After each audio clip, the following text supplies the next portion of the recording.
Hello friend, स्वागत है आप सभी का अपने चैनल आस्क बोर्ड में। तो सभी प्यारे बच्चे एक बार लाइव आ जाइए, क्योंकि आज का जो क्लास होने वाला है, आज का जो सेशन होने वाला है सबसे ज्यादा महत्वपूर्ण होने वाला है।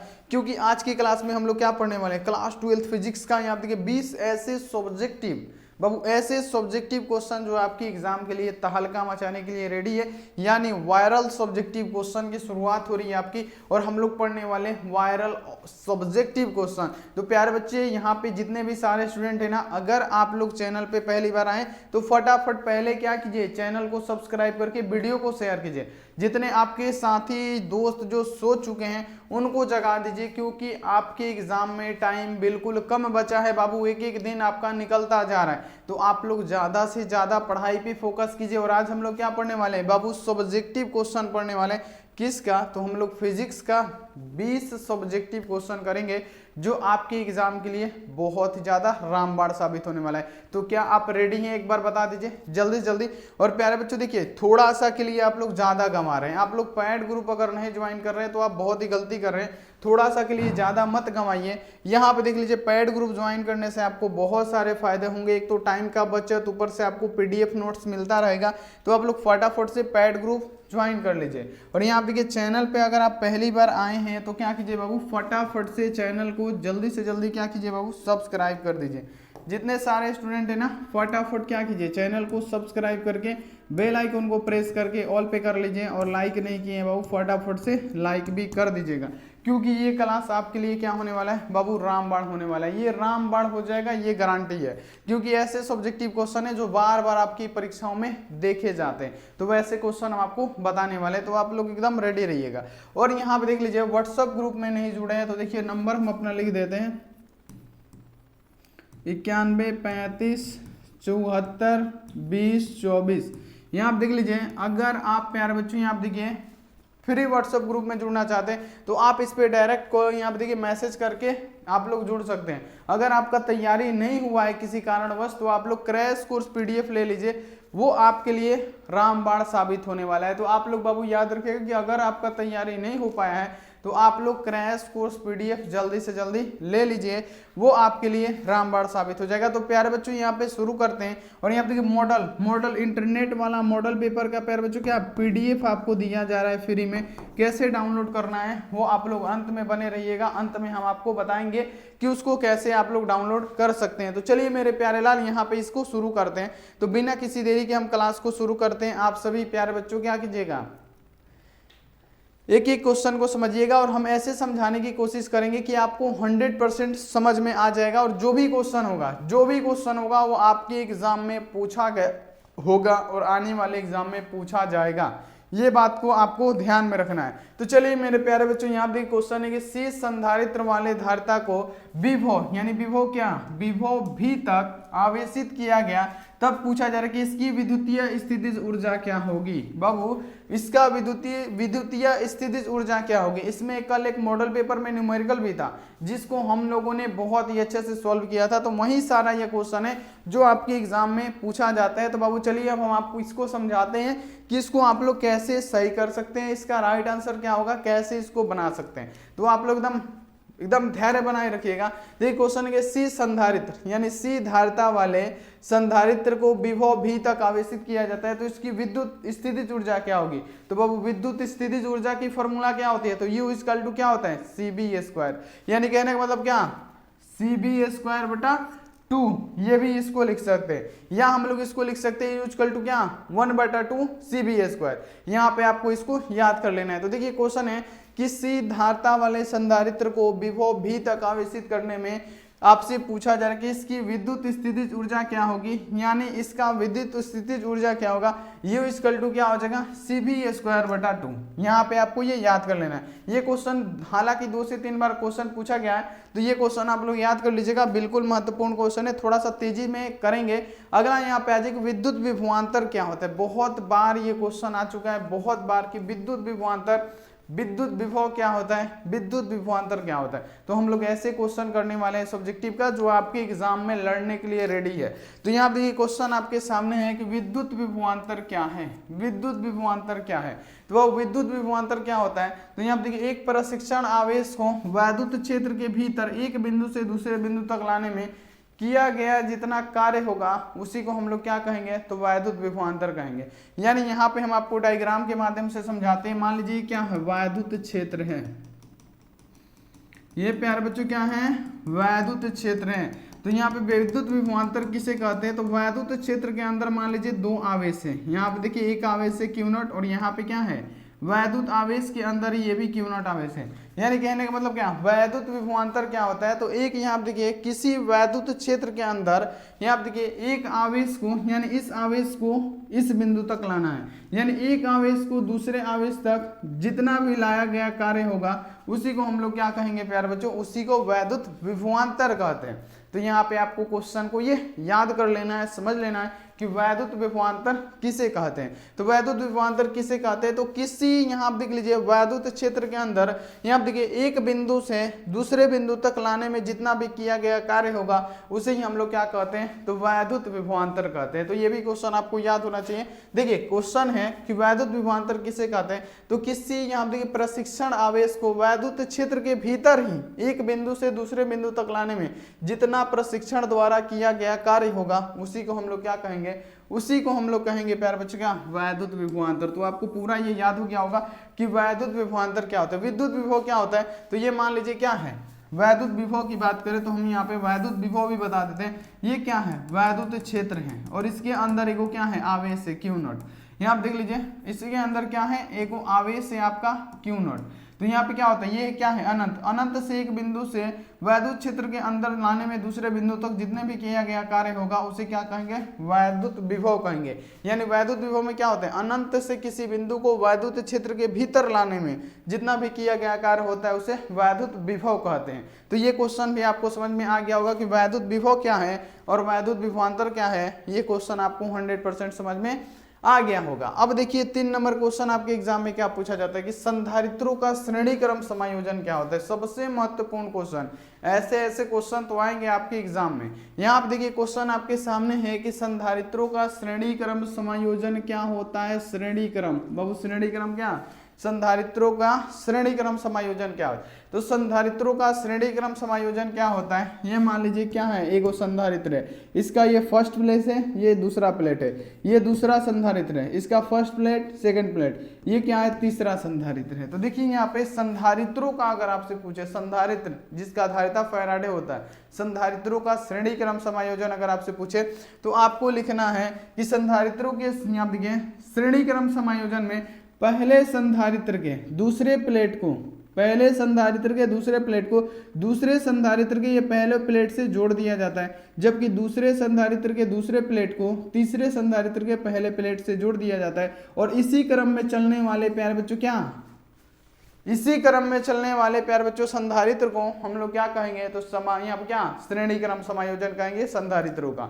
यानी कहने का मतलब क्या, पहले प्लेट यानी पहले प्लेट के दूसरे, यहाँ देखिए पहले संधारित्र के दूसरे प्लेट को दूसरे संधारित्र के पहले प्लेटों से जोड़ दिया जाता है, जबकि दूसरे संधारित्र के दूसरे प्लेट को तीसरा ये संधारित्र है इसके पहले प्लेट से जोड़ दिया जाता है। तो इसी को हम लोग, इसी प्रक्रिया के चलने वाले को हम लोग क्या कहते हैं, तो संधारित्रों का श्रेणी क्रम समायोजन कहते हैं। बाबू याद कर लेना है, ये क्वेश्चन आएगा 100% है। तो ये क्वेश्चन आप लोग याद कर लीजिएगा कि संधारित्रों का श्रेणी क्रम समायोजन क्या होता है। तो देखिए क्या हो जाएगा, श्रेणी क्रम समायोजन में पहले संधारित्र की दूसरे प्लेट को, यानी ये पहला संधारित्र है इसके दूसरे प्लेट को देख लीजिए, फिर दूसरे संधारित्र के पहले प्लेट, यानी ये दूसरा संधारित्र है इसका ये पहला प्लेट है इससे जोड़ दिया जाता है। अब देखिए यहाँ पे तथा दूसरे संधारित्र के दूसरे प्लेट, ये दूसरा संधारित्र इसका दूसरे प्लेट को अब लिखा है क्या बाबू, यहाँ पे देख लीजिए दूसरे संधारित्र के दूसरे प्लेट को तीसरे संधारित्र के पहले प्लेटों से जोड़ दिया जाता है। यानी ये जो तीसरा संधारित्र है इसका ये पहला प्लेट है इसी से जोड़ दिया जाता है। तब इस प्रकार में आगे जोड़े जाने की जितने भी होगी संयोजन उसको ही हम लोग क्या कहेंगे, श्रेणी क्रम समायोजन कहेंगे। तो ये बाबू याद हुआ कि नहीं, ये एकदम टाई फिश आपको याद हो गया होगा 100% है। तो ये भी क्वेश्चन आप लोग याद कर लीजिएगा। अगला आ जाएगी संधारित्रों का समानांतर क्रम। बाबू ये संधारित्रों का श्रेणी क्रम या संधारित्रों का समानांतर क्रम से एक क्वेश्चन फंसेगा, एक क्वेश्चन रहेगा, तो ये क्वेश्चन भी आपको याद हो जाना चाहिए। ये देखिए क्वेश्चन आपके सामने कि संधारित्रों का समानांतर क्रम समायोजन क्या होता है। संधारित्रों का समानांतर क्रम समायोजन, तो बाबू संधारित्रों का समानांतर क्रम समायोजन क्या होता है। तो देखिए समानांतर क्रम समायोजन क्या होता है, ये संधारित्र, पहला संधारित्र, ये क्या है दूसरा संधारित्र, ये तीसरा संधारित्र। मान लीजिए ऐसे कई संधारित्र लगे हुए हैं, तो यहाँ पे संधारित्रों का समानांतर क्रम समायोजन पूछा जाए, यानी एक दूसरे के समानांतर है ना, समानांतर क्रम समायोजन पूछा जाए, तो यहाँ देखिए सभी संधारित्रों के पहले प्लेट, ये पॉइंट ए है और यहाँ देखिए पॉइंट बी है, पॉइंट ए पॉइंट बी। यहाँ आप देख लीजिए, क्वेश्चन को सही से समझिएगा, एक बार में समझ में ना आए तो आप लोग बताइएगा। जैसे संधारित्रों का आपका समझाएं क्या, श्रेणी क्रम आपको समझा देंगे कि संधारित्रों का समानांतर क्रम क्या होता है, पक्का समझ में आ जाएगा।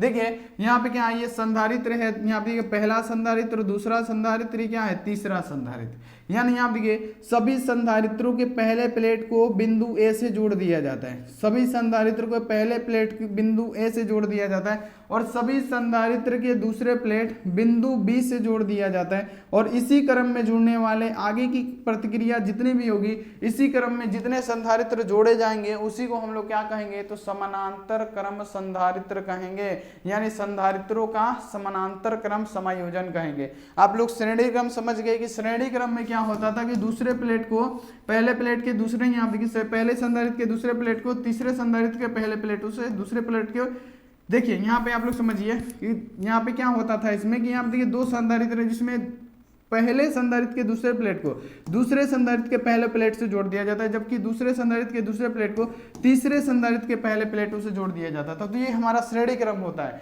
लेकिन समानांतर क्रम समायोजन क्या होता है कि सभी संधारित्रों के प्लेट को, यानी सभी संधारित्र के पहले प्लेट को बिंदु ए से और सभी संधारित्र के दूसरे प्लेट को बिंदु बी से जोड़ दिया जाता है। इसी क्रम में चलने वाले समायोजन को हम लोग संधारित्रों का समानांतर क्रम समायोजन कहते हैं। और दो में से एक फंसेगा बाबू एग्जाम में, क्योंकि हम पढ़ा रहे हैं आपको वायरल सब्जेक्टिव, ये फंसेगा बाबू। तो ये सब्जेक्टिव आप याद कीजिएगा कि नहीं, एक बार बता दीजिए, याद कीजिएगा कि नहीं, याद हुआ कि नहीं, सही से बता दीजिएगा।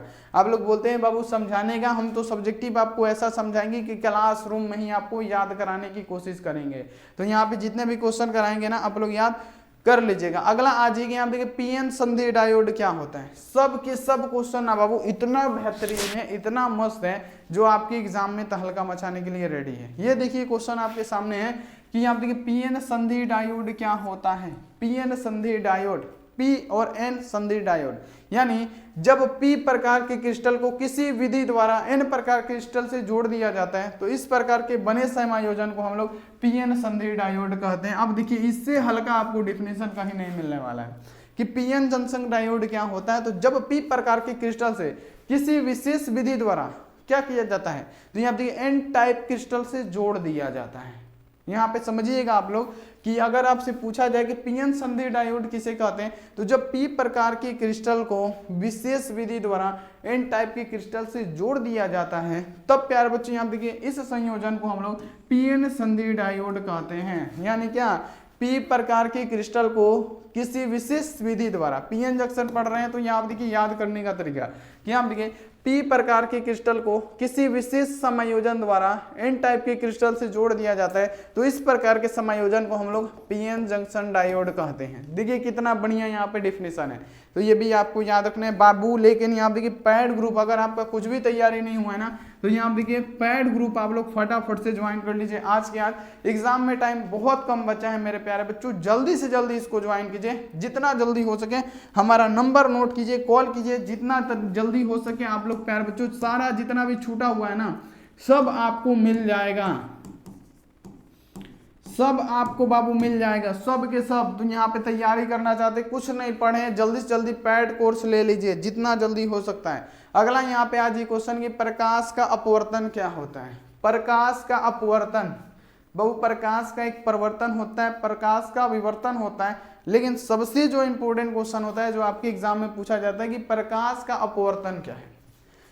प्रकाश का बाबू अपवर्तन क्या है। अब इसमें आप क्या लिखेंगे कि प्रकाश का अपवर्तन आखिर होता क्या है। तो चलिए बाबू आज समझा देंगे, जिंदगी भर याद रहेगा। देखिए प्रकाश का अपवर्तन क्या है कि जब प्रकाश की किरण एक माध्यम से दूसरे माध्यम में जाती है, यानी जब प्रकाश अपना माध्यम चेंज करती है, समझिएगा कि जब प्रकाश की किरणें अपना माध्यम चेंज करती है, यानी एक माध्यम से दूसरे माध्यम में जाती है, तो दूसरे माध्यम में प्रवेश करने पर इसके वेग तथा दिशा की बदल जाती है। यानी कहने का मतलब क्या, पूरा परिवर्तित नहीं होगा, इसका वेग और दिशा क्या होगा, थोड़ा सा बदल जाएगा। अब यहाँ आप देखिए, अर्थात प्रकाश किरण अपने मार्ग से विचलित हो जाएगी, यानी क्या, भटक जाएगी। इसी को हम लोग क्या कहते हैं, इसी को हम लोग प्रकाश का अपवर्तन कहते हैं। तो मेरे प्यारे बच्चों, ये क्वेश्चन आपको याद हो जाना चाहिए। यानी अगर आपसे पूछे कि प्रकाश का अपवर्तन क्या होता है, तो यहाँ पे आपको याद रखने की प्रकाश का अपवर्तन क्या होता है, तो जब प्रकाश अपना माध्यम चेंज करती है तब क्या होता है, प्रकाश का क्या होता है प्यारे बच्चों, यहाँ पे याद रखिए, जब प्रकाश अपना माध्यम चेंज करती है तो एक दूसरे के माध्यम में जब प्रवेश करती है ना, जब यहाँ देखिए प्रकाश क्या होगा, जब प्रकाश अपना माध्यम चेंज करेगा तो एक दूसरे के माध्यम में प्रवेश करने पे इनका वेग और दिशा ही बदल जाता है, यानी वो अपने मार्ग से क्या हो जाते हैं, विचलित हो जाते हैं। और इसी घटना को हम लोग क्या कहते हैं, तो अब इसी घटना को हम लोग अपवर्तन कहते हैं। अपने मार्ग से विचलित हो जाती है, बस याद रखना है। प्रकाश जब अपना माध्यम चेंज करता है ना बाबू, तो वो क्या होता है, अपने आप क्या होता है प्यारे बच्चों, उसका वेग और यहाँ पर जो दिशा होता है, यानी चाल और जो दिशा होता है ना, वो अपने मार्ग से विचलित हो जाता है। उसे ही हम लोग क्या कहते हैं प्यारे बच्चों, प्रकाश का अपवर्तन। और इसी कारण क्या होता है कि बाल्टी में जो यहाँ देखिए बाल्टी में पानी है और पानी में क्या है, सिक्का डाल दीजिएगा तो लगेगा कि ऊपर उठा हुआ है। बाल्टी में एक छड़ है तो यहाँ पे ये टेढ़ा प्रतीत होगा, यानी क्या होता है, प्रकाश के अपवर्तन में ये जो मार्ग सीधा आना चाहिए अपने पथ से क्या होता है, विचलित हो जाता है, इसलिए क्या होता है, टेढ़ा दिखाई देता है। तालाब का तली ऊपर उठा हुआ दिखाई देना, यानी क्या, प्रकाश का उसमें अपवर्तन होता है, यानी उसका वेग और दिशा क्या होता है, भटक जाता है, मार्ग से विचलित हो जाता है। तो इसी कारण तो ये भी क्वेश्चन आपको 100% बाबू याद हो गया होगा। हमको तो लग रहा है कि अभी याद हो गया होगा, पूरा गर्दा गर्दा उड़ाएंगे आप लोग एग्जाम में।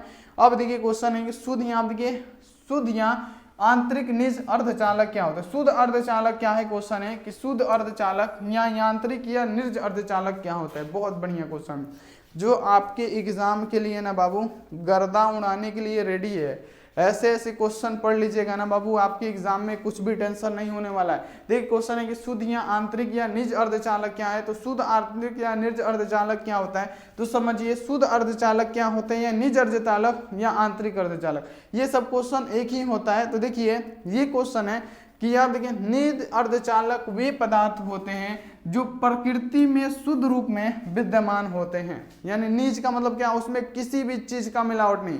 प्रकृति में क्या बाबू, एकदम शुद्ध में, प्रकृति में क्या एकदम शुद्ध होंगे। निज अर्धचालक का मतलब क्या कि उसमें किसी भी प्रकार का अशुद्धि नहीं मिला हुआ है। निज का मतलब क्या, पूरा शुद्ध। देखिए शुद्ध अर्धचालक यानी जो प्रकृति में शुद्ध रूप से विद्यमान होते हैं, यानी पाए जाते हैं, जिसमें कोई अपद्रव्य ना मिला, उसमें कोई प्यारे बच्चों अपद्रव्य नहीं मिला होता है। यहाँ पे इन पदार्थों को शुद्ध अर्धचालक या प्यारे बच्चों निज अर्धचालक या प्राकृतिक में शुद्ध अर्धचालक इसे कहा जाता है। जैसे जर्मेनियम, सिलिकॉन, ये सब क्या होते हैं, एकदम निज अर्धचालक शुद्ध अर्धचालक होते हैं। तो ये आपको याद रखना है। यहाँ पे फिर से समझने की कोशिश कीजिए, जब तक हम समझाएंगे नहीं तब तक हम मानेंगे नहीं। यहाँ देखिए शुद्ध अर्धचालक, निज अर्धचालक और प्यारे बच्चों आंतरिक अर्धचालक एक ही होता है। तो शुद्ध अर्धचालक क्या होता है, तो यहाँ देखिए जो प्राकृतिक में शुद्ध रूप से विद्यमान होते हैं, जो प्राकृतिक में शुद्ध रूप से विद्यमान होते हैं, उसमें क्या होता है, किसी भी प्रकार का अपद्रव्य जो अशुद्धि होता है ना, वो नहीं होता है। उसमें किसी भी पदार्थ का, वो प्राकृतिक में एकदम शुद्ध होते हैं, उसमें किसी भी प्रकार का क्या होता है, अशुद्धि नहीं मिक्स होता है। उसे ही हम लोग शुद्ध अर्धचालक कहते हैं। जैसे यहाँ पे देख लीजिए क्या हो जाएगा, यहाँ पे हो जाएगा आपका जर्मेनियम और यहाँ पे क्या हो जाएगा, सिलिकॉन। ये सब क्या है, एकदम शुद्ध अर्धचालक का उदाहरण है। तो यहाँ पे आप लोग इसको याद कर लीजिएगा। अगला आज ये क्वेश्चन, अगला क्वेश्चन है कि नाभिकीय बलों के गुण लिखे। अब नाभिक के बलों के गुण लिखने हैं बाबू, कैसे लिखिएगा आप सब समझिए कि नाभिक के गुण कौन कौन से होते हैं। नाभिक के गुण आपको लिखने हैं कि आप देखिए नाभिकीय बलों के गुण लिखे, तो नाभिकीय बल के गुण कौन कौन से हुए, जो कि बहुत इंपॉर्टेंट है। ये क्वेश्चन आपको 100% याद होना चाहिए कि नाभिक के बल के गुण लिखे, यानी नाभिक बलों के गुण लिखे। क्या क्या लिखिएगा बाबू, यहाँ पे समझिएगा। तो देखिए नाभिकीय बल प्रकृति में पाए जाने वाले सबसे मजबूत बल है। यहाँ पे याद रखना है बाबू कि जो नाभिक बल है, तो नाभिकीय बल प्रकृति में पाए जाने वाला सबसे क्या है, मजबूत बल है। नाभिकीय बल प्रकृति में पाए जाने वाला सबसे प्रबल बल होता है, सबसे मजबूत बल होता है। पहला यहाँ पे पहला गुण है कि नाभिकीय बल प्रकृति में सबसे मजबूत बल है।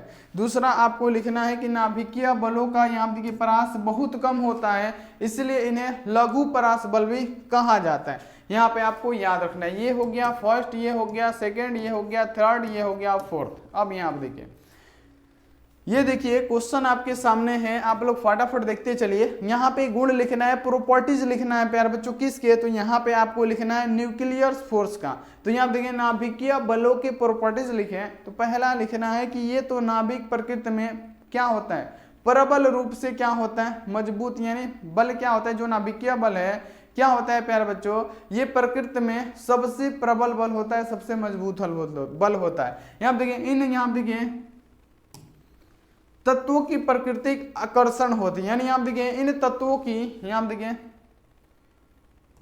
इन तत्वों की जो प्रकृति होती है वो आकर्षित होती है। इनकी जो जितने भी नाभिकीय बल होंगे इनमें तत्वों की प्रकृति क्या होगी, आकर्षण होगी।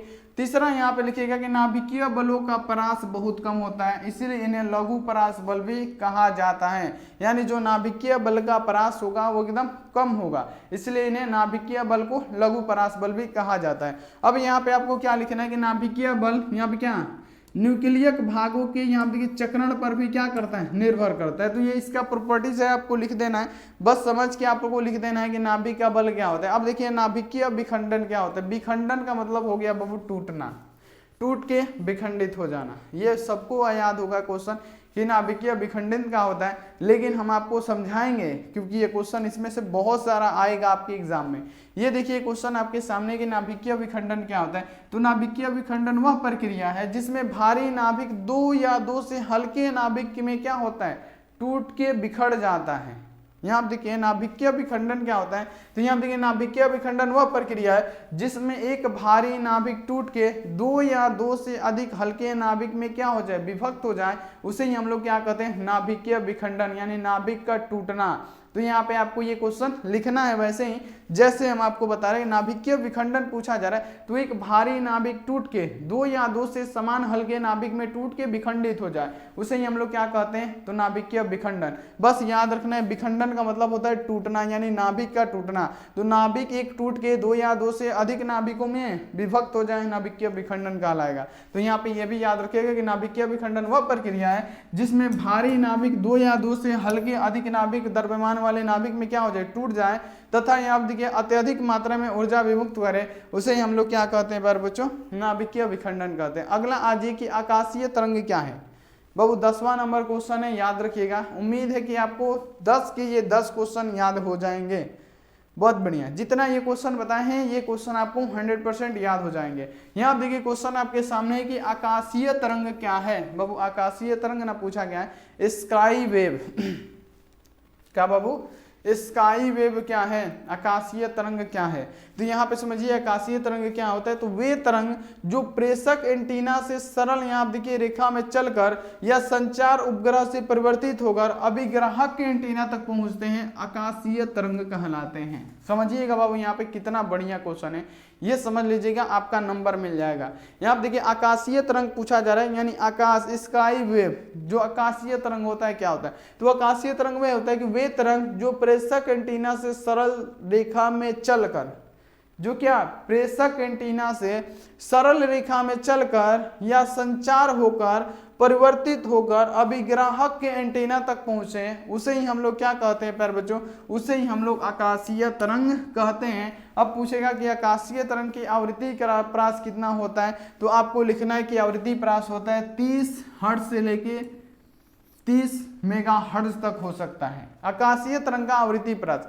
बस याद रखना है कि क्या होता है, प्रेषक एंटीना से सरल माध्यम में जाके अभिग्राहक, जैसे आप लोग अपना छतरी वतरी लगाए रहते हैं, एंटीना लगाए रहते हैं, वहां तक आके पहुंच जाए, क्या हो बाबू, वहां तक आके पहुंच जाए, उसे ही हम लोग क्या कहते हैं प्यारे बच्चों, उसे ही हम लोग कहते हैं क्या, तो यहाँ पे आकाशीय तरंग। यहाँ देखिए इसकी आवृत्ति प्रास की बात करें तो 30 यहाँ देखिए हर्ट्ज से क्या 30 मेगाहर्ट्ज तक होता है। तो ये भी क्वेश्चन आप लोग याद कर लीजिएगा। अगला आ जाएगी सीबेक प्रभाव क्या है, सीबेक इफेक्ट क्या है, बहुत बार पूछा गया क्वेश्चन है, ये क्वेश्चन आपके एग्जामों में आता है। प्यारे बच्चों ये क्वेश्चन आपके एग्जामों में पूछा जाता है कि सीबेक इफेक्ट क्या होता है, सीबेक प्रभाव क्या होता है। तो जब दो यहाँ देखिए, जब दो अलग अलग धातुओं के तारों को जोड़कर एक बंद परिपथ बनाते हैं तथा इस पर परिपथ की संधियों को अलग अलग ताप में रखते हैं तो परिपथ में धारा बहने लगती है, जिसे विद्युत धारा कहते हैं और इसी प्रभाव को क्या कहते हैं, सीबेक इफेक्ट कहते हैं, यानी सीबेक प्रभाव। चलिए अब हम आपको समझाते हैं, आपको कैसे समझ में आएगा हम आपको बताते हैं कि सीबेक प्रभाव क्या है। जब जब दो अलग अलग धातुओं के तार, यानी दो अलग अलग धातु के तार लेने हैं और उस पे क्या करना है, उसे एक बंद परिपथ बना के उनके तार के संधियों पे अलग अलग ताप पे रख के उन पे धारा प्रवाह किया जाएगा। क्या किया जाएगा, अलग अलग ताप पे रख के उन पे क्या किया जाएगा, धारा का प्रवाह किया जाएगा। तो यहाँ देखिए अलग अलग ताप पे रख के जब उसमें धारा की प्रवाह दिया जाता है, जिसे हम लोग क्या कहते हैं, विद्युत धारा कहते हैं, और इसी ही प्रभाव को हम लोग क्या कहते हैं, तो सीबेक इफेक्ट कहते हैं। इसी प्रभाव को हम लोग सीबेक धारा भी कहते हैं। तो ये भी याद रखिएगा। चलिए थॉमसन प्रभाव क्या होता है, यहाँ पे समझिए कि थॉमसन प्रभाव आखिर क्या होता है। थॉमसन प्रभाव, ये सब क्वेश्चन पूछा जाता है कि थॉमसन प्रभाव क्या होता है। तो देखिए जब एक यहाँ देखिए असमान गर्म कंडक्टर के माध्यम से धारा प्रवाहित किया जाता है तो धारा प्रवाह की दिशा के आधार पर कंडक्टर की लंबाई के साथ गर्मी विकसित होती है या अवशोषित हो जाती है, और इसी प्रभाव को हम लोग क्या कहते हैं, तो थॉमसन प्रभाव कहा जाता है। चलिए अब हम यहाँ पे समझने की कोशिश करेंगे कि थॉमसन प्रभाव क्या है। तो जब एक असमान गर्म कंडक्टर के माध्यम से, जब एक असमान गर्म कंडक्टर के माध्यम से धारा भेजा जाता है, यानी धारा को प्रवाहित किया जाता है, तब क्या होता है, धारा की प्रवाह की दिशा के आधार पर क्या होता है, कंडक्टर की लंबाई के साथ क्या होता है, गर्मी विकसित होती है या गर्मी क्या होती है, अवशोषित होती है, और इसी ही प्रभाव को हम लोग क्या कहते हैं, तो थॉमसन प्रभाव कहते हैं। तो ये भी क्वेश्चन आप लोग लिख दीजिएगा। सबका पीडीएफ मिलेगा, मॉडल सेट का जो पीडीएफ है कहाँ पे मिलेगा ये हम आपको बताएंगे। 100% आपको जाके डाउनलोड कर लेना है। अगला आज ये कि प्रकाश के व्यतिकरण के लिए शर्तों को लिखें। प्रकाश के व्यतिकरण के लिए क्या क्या शर्त है बाबू, ये आपको लिखना पड़ेगा, एग्जाम में पूछा जाएगा। तो यहाँ पे क्वेश्चन है कि प्रकाश के व्यतिकरण के लिए कौन कौन से शर्त होते हैं। तो प्रकाश के व्यतिकरण के लिए कौन कौन से शर्त, तो प्रकाश के दो कला संबंध होने चाहिए। पहला शर्त क्या, प्रकाश के दो कला संबंध होने चाहिए। दूसरा, प्रकाश स्रोत क्या होना चाहिए, एक वर्ण में होना चाहिए। प्रकाश के दो कला संबंध स्रोत होने चाहिए। यहाँ पे क्या पूछा गया कि प्रकाश के व्यतिकरण, यानी व्यतिकरण के कारण क्या, साबुन का पानी रंगीन दिखाई देना बाबू, ये होता है। कागज के आप देखिए, यहाँ देखिए जो तेलीय कागज है उसका रंगीन दिखाई देना, ये सब प्रकाश के व्यतिकरण के कारण होता है। यानी कहने का मतलब क्या, प्रकाश के दो कला संबंध तो होने ही चाहिए, प्रकाश के दो कला संबंध होना चाहिए, प्रकाश एक वर्ण में होना चाहिए। यानी कहने का मतलब क्या, प्रकाश का जो स्रोत होना चाहिए एक वर्णीय प्रकाश स्रोत होना चाहिए। अब यहाँ देखिए दोनों कला संबंध स्रोत एक दूसरे के काफी करीब होना चाहिए। जो दो कला संबंध स्रोत है ना, एक दूसरे के काफी करीब होना चाहिए, शर्त है व्यतिकरण के लिए। तो ये आपको याद करके लिखना पड़ेगा बाबू, ये सब क्वेश्चन आपको याद कर लेना है। चलिए धारा घनत्व क्या है, धारा घनत्व क्या है बाबू, धारा घनत्व यानी धारा का घनत्व की कितना उसका घनत्व है, कितनी मात्रा में धाराएं बह रही है। यानी क्वेश्चन का मतलब क्या है, किसी चालक में, यहाँ देखिए किसी चालक में इकाई अनुप्रस्थ काट के क्षेत्रफल से होकर जितनी विद्युत धारा प्रवाहित होती है उसे धारा प्रवाह कहते हैं। यानी किसी भी चालक में, कोई भी कंडक्टर है, इसमें कितना इलेक्ट्रॉन का प्रवाह हो रहा है, कोई भी मान लीजिए क्या है, कंडक्टर है, कोई भी क्या है बाबू, ये कंडक्टर है, इसमें कितना इलेक्ट्रॉन का प्रवाह हो रहा है, कितना धाराएं बह रही है, इसे ही हम लोग क्या बोलेंगे प्यारे बच्चों, इसे ही हम लोग धारा घनत्व बोलेंगे। तो यहाँ पे याद रखना है कि धारा घनत्व क्या होता है, तो किसी चालक की इकाई अनुप्रस्थ काट के क्षेत्रफल से होकर जितने भी धारा के प्रवाह होता है उसे ही हम लोग क्या कहते हैं, धारा घनत्व कहते हैं। तो ये भी आप लोग याद रखिएगा। अगला आ जाएगी थॉमसन प्रभाव क्या होता है। थॉमसन प्रभाव तो ये तो शायद पढ़ा चुके हैं, थॉमसन प्रभाव अभी पढ़ाए हैं, ये 2 बार टाइप हो गया है, बहुत बढ़िया। चलिए तो यहाँ देखिए आपको इतना ही क्वेश्चन रहने देते हैं, लगभग आधा घंटा का ये क्लास होने वाला है। तो यहाँ देखिए अब यहाँ पे 11 बजे क्लास होगा आपका, तो जल्दी से जल्दी प्यारे बच्चों यहाँ पे क्या कीजिए कि जितने बच्चों का तैयारी नहीं हुआ है ना, पैड ग्रुप ज्वाइन कर लीजिए, पूरा पीछे का आपका मिल जाने वाला है। 91 35 74 20 24 जल्दी जल्दी पैड ग्रुप ज्वाइन कर लीजिए। और वीडियो को लाइक नहीं किए हैं बाबू, फटाफट से वीडियो को लाइक करके, चैनल को फटाफट से सब्सक्राइब करके, बेल आइकन को प्रेस करके ऑल पे भी कर लीजिए, जितना जल्दी हो सके उतना जल्दी। तो इतना काम कर लीजिए। उसके बाद से प्यारे बच्चों चलिए हम आपको बताते हैं कि आपको वो पीडीएफ कैसे डाउनलोड करना है, जो मॉडल पेपर इंटरनेट वाला है। फिजिक्स जो हुआ था कल, उसका मॉडल पेपर कैसे डाउनलोड करना है। तो सबसे पहला काम बाबू, सबसे जो पहला काम है, गूगल पे आपको सर्च करना है ASKBORD, ऐसे लिखना है ASKBORD। देखिए आस्क बोर्ड कैसे सर्च करना है बाबू, यहाँ पे हम आपको बता रहे हैं। ये देखिए आस्क बोर्ड लिखना है, जैसे ही सर्च करेंगे ना ऐसा पेज आ जाएगा, ऐसा लिखा हुआ आएगा, इसमें लोगो लगा होगा, आपको इसी पे एक बार क्लिक करना है। जैसे ही आपको इस पे एक बार क्लिक कीजिएगा, आपके सामने प्यारे बच्चों ऐसा खुल के सामने आएगा। आपको क्या करना है, आपको यहाँ पे आना है और यहीं पे दिखेगा आपका ऑफिशियल मॉडल पेपर, यहीं पे दिखेगा। क्रैश कोर्स PDF डाउनलोड करना चाहते हैं, बहुत ही सारा PDF डाउनलोड करना चाहते हैं, हिंदी सब्जेक्टिव, केमिस्ट्री सब्जेक्टिव, तो यहाँ पे आइए और ऊपर में यहाँ पे लिखा रहता है बहु PDF डाउनलोड। PDF डाउनलोड पे जैसे ही क्लिक कीजिएगा दुनिया भर का PDF आ जाएगा, आके आप लोग यहाँ से डाउनलोड कर सकते हैं। तो चलिए प्यारे बच्चों वीडियो को लाइक कीजिए, सुबह का टाइम है, जितना सब्जेक्टिव पढ़ाएं याद कर लीजिएगा, और तैयारी नहीं हुआ है प्यारे बच्चों जल्दी जल्दी पेड ग्रुप ज्वाइन कर लीजिए। तो थैंक्स फॉर वाचिंग, मिलते हैं अगली क्लास में। आप लोग अपना ध्यान रखिए, मन लगा के पढ़ाई कीजिए। Take care and bye.